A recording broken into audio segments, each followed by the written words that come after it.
Hello ladies and gentlemen, and welcome to the 2020 Stone Food and Drink Festival. Yes, we know it's not the same, but we're bringing you these series of videos to try and show you what would have happened in Westbridge if we'd have all been there in the sunshine.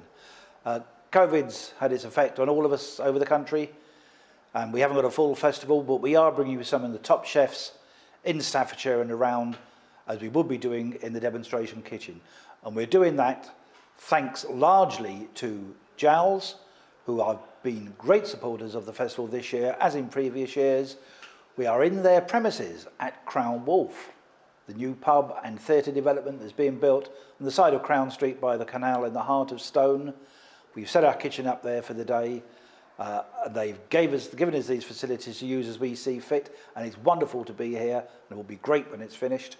And we've also got to say a big thank you to Lexus of Stoke, who also have been great supporters of the festival over the last few years. And without wonderful sponsors like that, we would not be able to bring this to you, because sadly you won't be paying your pennies to come in and see what's happening this year. But rest assured, and everything willing, we will be back next year. With me on stage today, I've got a very old friend. He's not that old, I must admit. A very old friend and supporter of the festival, Matt Davis. Matt has been around for many years. Matt is Mr. Food in Staffordshire. He's done a tremendous amount of work over the years with old chefs, young chefs, budding chefs, and he's now the Vice President of the British Culinary Federation. Is that right, Matt? That's right, that's correct, Colin. There's a bit of a mouthful, but yeah, certainly. Matt will be your compere today, and I'll see you at the end of the video. Over to you, Matt. Thank you. Thank you, Colin. Okay, I'd like to welcome on stage a great chef, Cris Cohen from Feasted, and also Emma from Wild Pickle. Cheers, Matt. Hi guys, how you doing? Really well, thank you. Right, yeah, superb. Right, so obviously I've got to sort of stand over here, all the social distancing. So just obviously we've got half an hour, 30 minutes, so obviously to cook everything, so we're really quick. So Emma, what are you doing? I'm going to do lacto-fermented potatoes today. Okay, lacto-fermented, yes. We'll stop you there. Quick explanation. Oh my goodness. Basically the potatoes are done in a brine, yeah. A 3% brine, yeah. And it is going to encourage lactobacillus species bacteria, which is going to produce lactic acid and produce a fabulous... And the brine is for the... Brine is for the potatoes. Yeah. So. And what's in the brine? Salt and flavouring that is going to infuse the potatoes. Yeah. So that's it, that's all that's in. So you're doing that, and now you're going to pass that over to Cris, and Cris is going to cook. Okay, Matt, so today it's a dish progression from something we do already. This dish today is basically, it's as if a Caesar salad and crispy chicken had the most wild night out. And the whole point of this, last year we did some fancy stuff with different gastro powders. Yeah. This year I've really focused on something that people can just really enjoy at home. You know? Yeah, in for a treat, aren't we? Absolutely, yeah. Yeah, brilliant. Right, crack on, guys. Right, so first thing I'm going to do, while you're going through your fermentation, I'm going to get the crispy chicken sorted. Yeah. So while I'm doing that, over to you. Right, brilliant. Okay. So Emma, talk to me about Wild Pickle. I mean, you can carry on working. Yeah, talk to me about Wild Pickle. Okay, Wild Pickle set up about 5 years ago, teaching fermentation workshops like how to make sauerkraut. Yeah. Also produced, made sauerkraut and kimchi and fermented foods. Yeah. When you say teaching, where's this? Teaching around Staffordshire at various different venues. I'd be going to cafes and so on and so forth. We're also building a workshop space at Staffordshire Organic Cheese in Acton. Yeah. So we will have people to be able to come to us, and a various big range of fermented workshops and so on. So, and also producing again.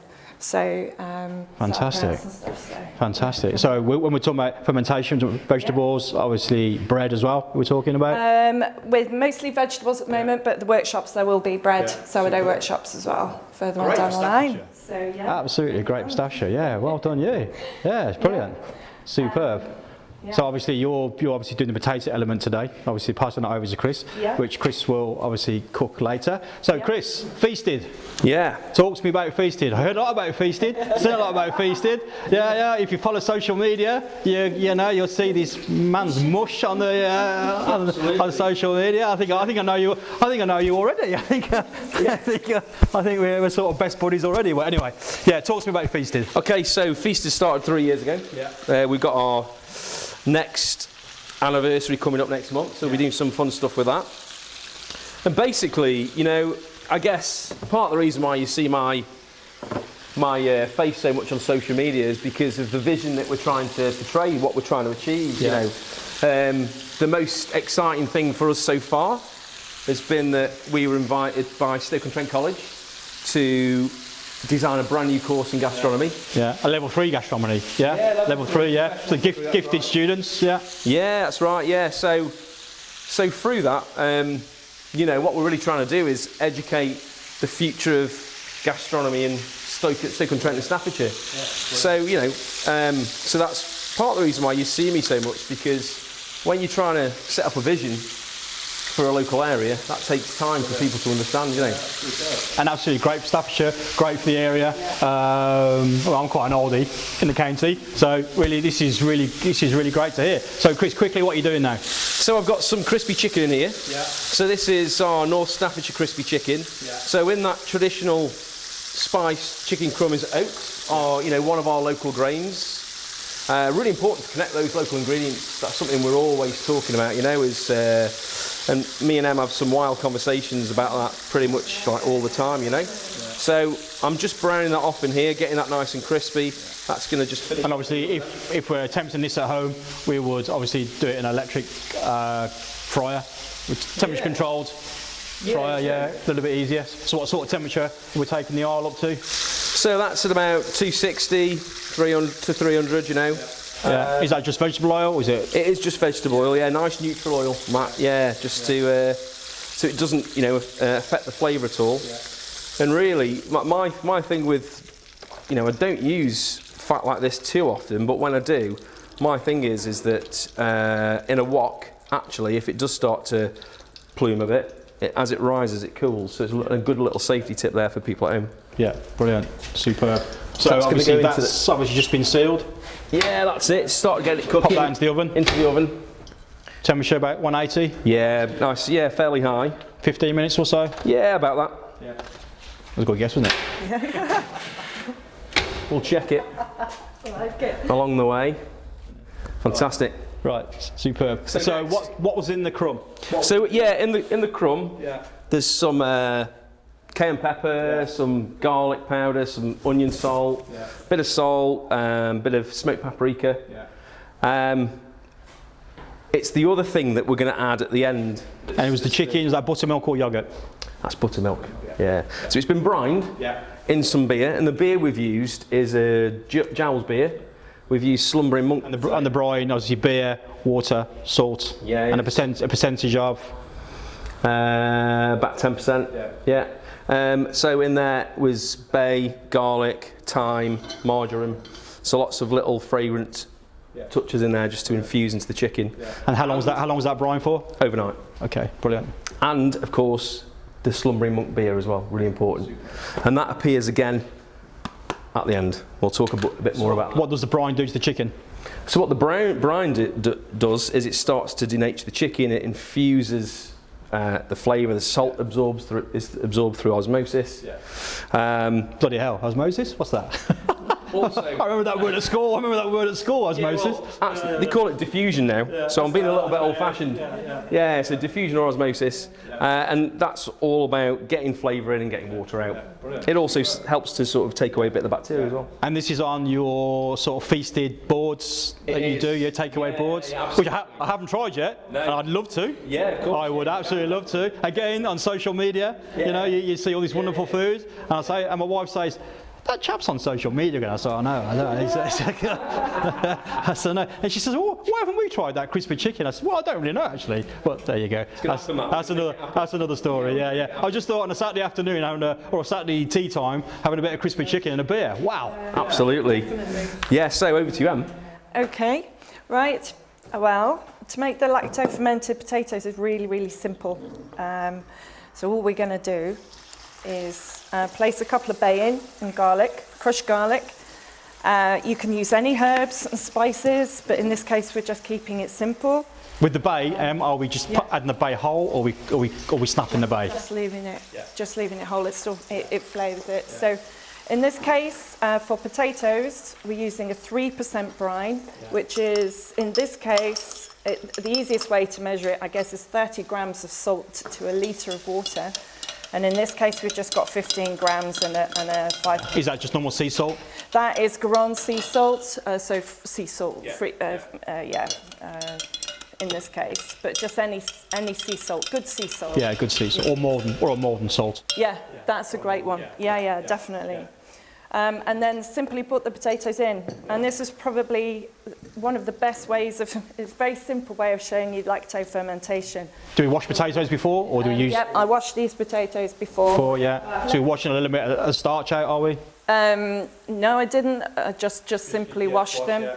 So what happened is I'll explain I've left the skin on, and one of the reasons why I've left the skin on is because lactobacillus bacteria, which is where your lactofermentation comes from, will eat they are on the skin of the potato. It's like a biology lesson, chef. It's like a biology lesson, chef. Absolutely. Yeah, I mean, this is what the kids are getting exposed to at the college, you know. So all we're doing is whacking those in there, so it's good to have the skin on. And then what will happen is the sugar in the potatoes will get eaten out of the... What sort of potato? What variety sort of potato? You know, variety-wise, these were... waxy or starch? Starch. Starch, it's like a Maris Piper then, yeah? Yeah, like a Maris Piper, yeah. I was going to say, I don't actually know, these have just come from an organic garden. I've just grabbed them up. That was a question that I wanted to know, actually. Sorry, chef, for put you on the spot there, but that was a chefy question. So, yep. So simply, all we've done is put enough of this 3% brine in, and you can use a goop pot or a glass ramekin or something like that as a weight, and you can just press that down, and what that does is just keeps all the potato underneath the liquid. So under the brine, then you're fine. And then we just close the lid. You can take the rubber seal out and let it breathe like that, or leave that on, as long as the gas can escape. And close the lid.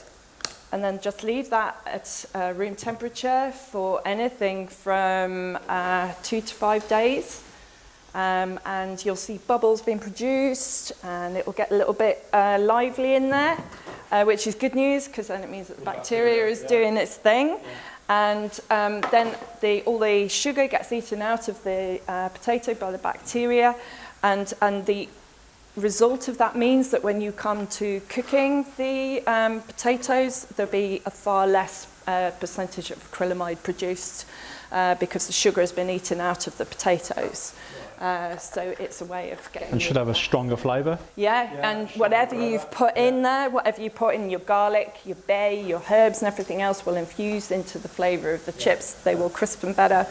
So the aromatics as well are doing the job as well. Yeah, and you could add a little bit more if you wanted to. If you were roasting your potatoes, you could add some more of that seasoning in when you want them into the oven. But that's basically it. But it just makes for really flavoursome. It's an easy ferment, flavoursome chips, and it's all about flavour. Absolutely. Something we say quite often, Matt, is that we take flavour to 11, you know? Yeah. Spinal Tap reference. There's another word I keep on coming across, flavour bomb. This geezer from Stoke on about his flavour bomb. When it really goes off, mate, it's honestly, it's going to be something else, I tell you. So, you know, like I said, really building a vision is what it's all about, you know, and call it what you want, flavour bombs, you know, flavour turned up to 11. It really doesn't matter. Ultimately, you know, for me, North Staffordshire and Staffordshire as well, you know, we don't have Michelin star restaurants yet.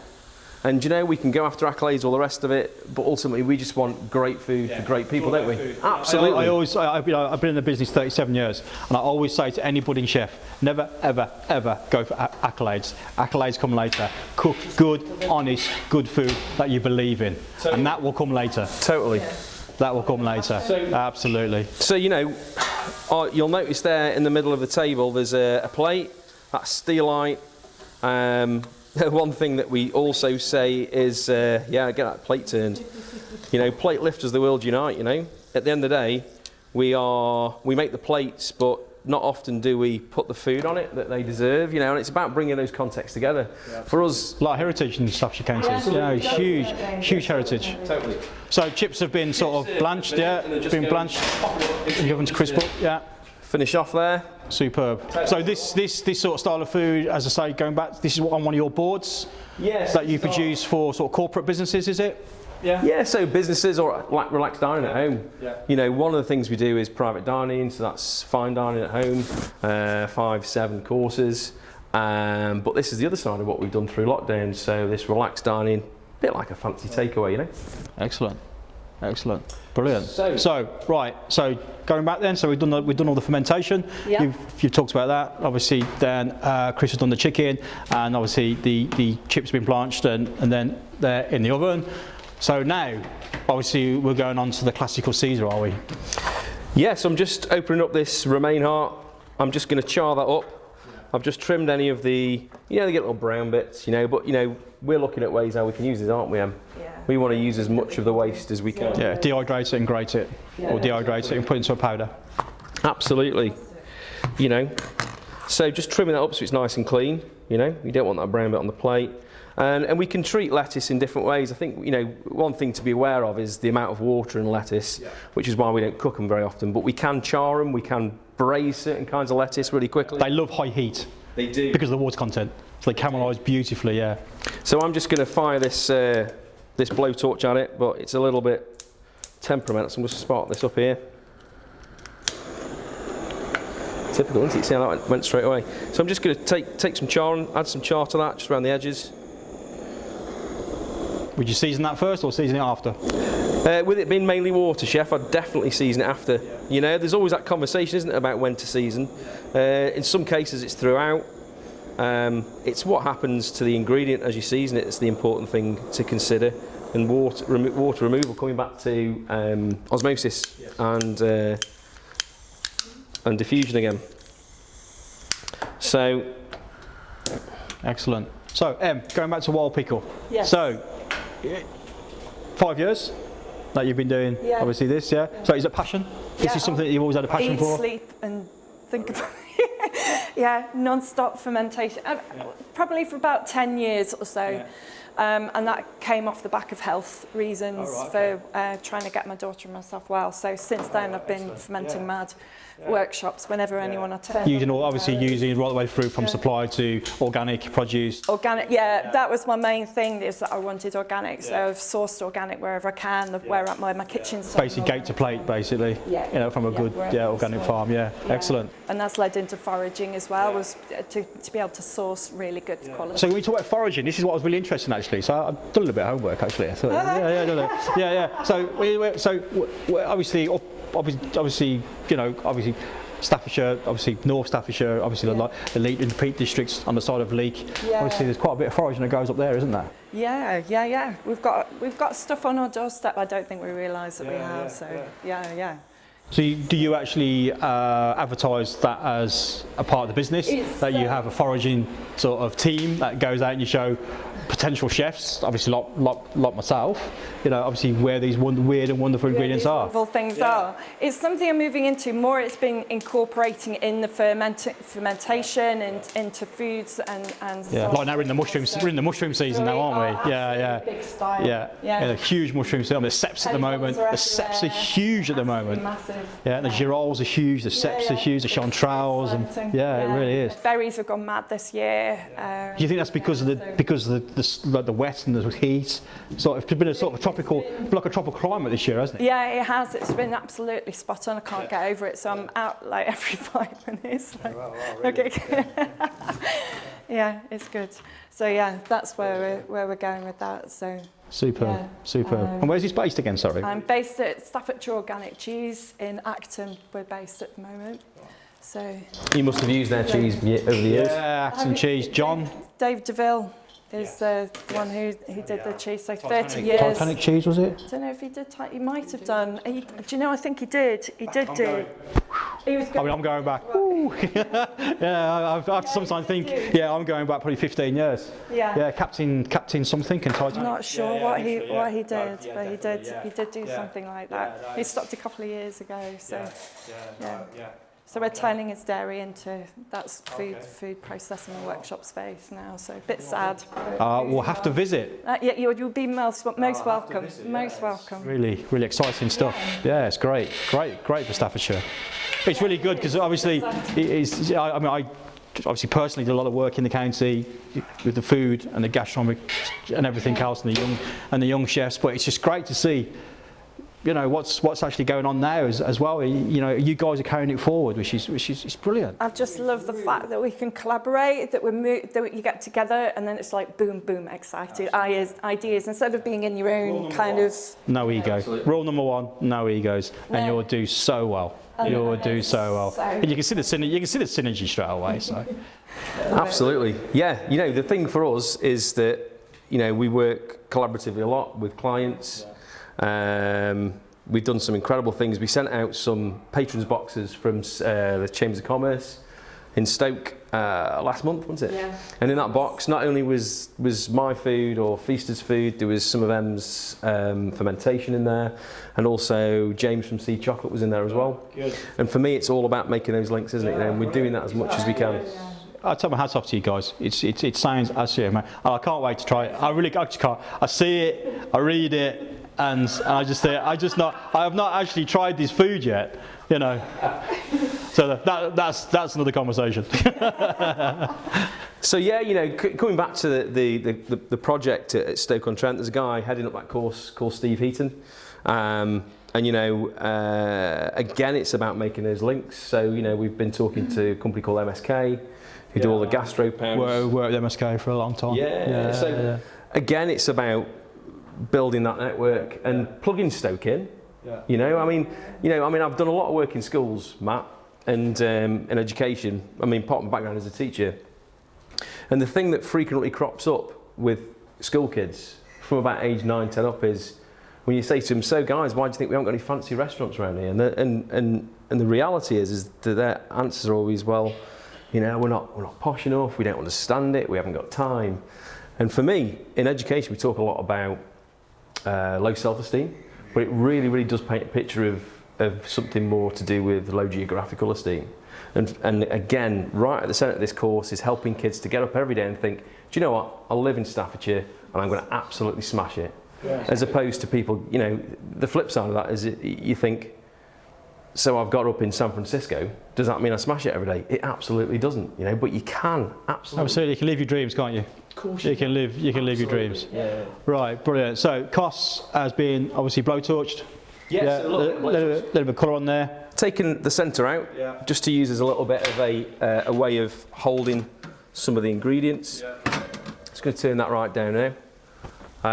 Obviously, the interesting thing of coming to somewhere like today in this amazing building, well, what will be amazing. Yeah, absolutely, yeah, stunning, phenomenal. Is that thing of, just getting yourself set up with this equipment, which is ace, absolutely amazing. So I'm just going to talk about this. Yeah. I've been using this cookery stage for about 20 years. When I was a wee boy. No, it is. Yeah, I've been. That's how long I've been using it. Yeah, if you speak to the guys, especially Steve, Mike and Richard, I've been using this for a long time. Yeah. Right. So we got costs. We got corn. Yeah, so what's happens to corn then? That was fresh corn, banging season. Yeah, blanched. September, early October is all about corn, isn't it? And the squashes are coming, aren't they? So yeah, the corn, I've got it two ways. So we've got some charred corn that was blanched for 2 minutes, then put into cold water, and then a little bit of corn puree. Yeah. Now this stuff, there's only one thing more buttery than this, and that's butter. It's just amazing, just absolutely incredible. All that is corn, blitzed, a little bit of milk, and a little touch of salt, and it doesn't need anything else. Incredible. That and that together, that creaminess, the butteriness, and that sweet acidity is just absolute magic. Can I give you a taste of this? Yes, please. Yeah. So this is. I thought you'd never ask. Your chef? Yeah, so this is our glaze. It's pretty punchy. Okay, so this is where our Korean chicken influence comes in with the crispy chicken, the North Staff's crispy chicken. And in the crumb, I've probably already said, there's oats, which is our local grain, but also this is the glaze. So this is Slumbering Monk Jules beer, taken right down with, what else do you think is in there?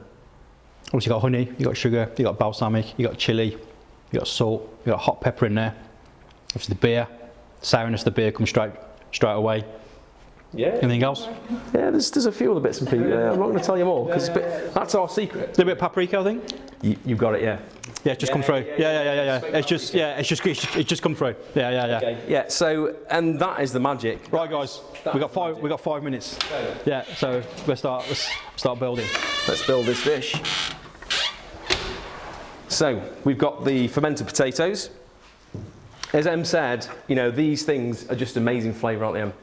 Just incredible, you know, and that's what it's all about. Flavour to 11. So I'm just going to pop some of our sweet corn puree in the bottom of our little lettuce garnish there, and then our chips are going to go in. And the thing about these chips is not only are they really, I mean, look at that, just that there is just the skin. It's beautiful. We don't want to waste anything, so we're looking for ways to use every little bit of our ingredients, not just, you know, the prized, lovely pale flesh, chef, but also those skins as well, you know? Yeah, nothing worse. Beautiful deep fried skin. Beautiful. Yeah. Love it, yeah. Oh, yeah. Love deep fried skins. Yeah. So just sort of building up that texture on there. A little bit of the puree over the top. Oh, I'm hungry. And then we're going to just build our little garnish on the side. And remember, this is if a Caesar salad and crispy chicken went out and had a wild night together, yeah? That was the inspiration for this dish. And it's all about understanding those contexts around ingredients, around the things that we're building flavour with. And that's what we want our young chefs to understand, Matt. It's not just about the expensive ingredients. It's also about Some of the best food in the world is made by cheap cuts. yeah. And your understanding of the cheap cut and how that piece of meat or piece of whatever food that you're cooking is obviously extraction of flavour. And you know what I've learned, actually, you know, I was always taught, you know, 37 years of being behind the stove is literally the less you do to it, the better. Yeah. The less you do to it, the better. Simple flavours. Yeah, absolutely. Let the food do the talking. Yeah. If you have to gimmick the food, forget it. wrong. Yeah, absolutely. Yeah. So we're just popping on our little, it's like these little blocks of sweet corn, you know? They'll break up when you eat them, you know, they're just really pretty as well. It's almost like, you know, understanding the ingredient again, isn't it? You know, understanding how to just prep it in a slightly different way. Just popping in some little radish, little shots of colour. And I've stayed away from tomato, red tomato, because I want to play around with the colour palette as well. So pinks, deep reds, or different kind of reds. Onions been pickled or just sort of, yeah. So a sweet pickle. Really important that you know, that's a sweet pickle. Some little darker pieces of tomato off the heritage variety. Gorgeous. Great colour. Just popping those in and around. And then we've got some out of the garden this morning, some nasturtium leaves. Nice. Yeah, good peppery kick. You have to watch picking those really big leaves because they are. They do, yeah. They give you more of a kick. A few little leaves on there, just to finish off. So yeah, the autumn palette, the autumn colours are just starting to creep in as well. Brilliant. And that dish again, chef, is? So that is North Staffordshire crispy chicken with the Jules beer Slumbering Monk. Yeah, and that's just With Emma's absolutely amazing chips. Yeah. Brilliant. Yeah. Absolutely fantastic. Brilliant, guys. Thank you so much. Thank Bless. you. Yeah. Cheers, Respect. Matt. Yeah. Cheers, Cheers. Thank you. Cheers. I'll welcome Colin back on stage. Thank you, guys. That was brilliant. Thank you. Thanks, Matt, and thanks to Emma, and thanks to Chris. I don't think chicken and chips and Caesar salad will ever be the same again. Thank you very much indeed. Also, a massive thank you to Brendan and the guys on the cameras and lights. Fantastic thanks to all my kitchen fairies, whom you don't see, but they do all the real work, which is all the cleaning up afterwards. Huge thanks to Lexus of Stoke for once again agreeing to sponsor us.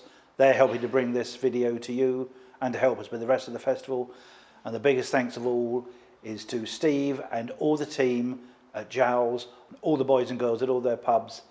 We're in the Crown Wolf. The Crown Wolf Theatre is next door.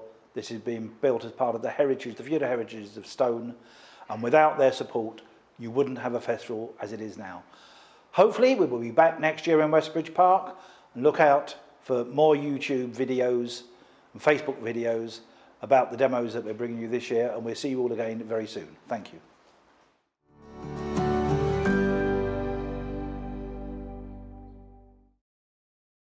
You have just been watching Chris Cohen, Executive Chef from Feasted, and Emma Cronin from Wild Pickle. A massive thank you to Jowls Brewery for allowing us to film this video in the Crown Wolf in Stone. Please note this building is still under construction and there is no public access at the moment. The current proposed opening date is late spring 2021. Stone Food and Drink Festival would also like to extend further massive thanks to Lexus Stoke for their very generous sponsorship, which has enabled us to produce this video. Hopefully we shall be back next year on Westbridge Park for the 2021 Stone Food and Drink Festival. So put the dates in your diary now. The 1st, 2nd and 3rd of October. Hopefully we'll see you then, and thanks for watching.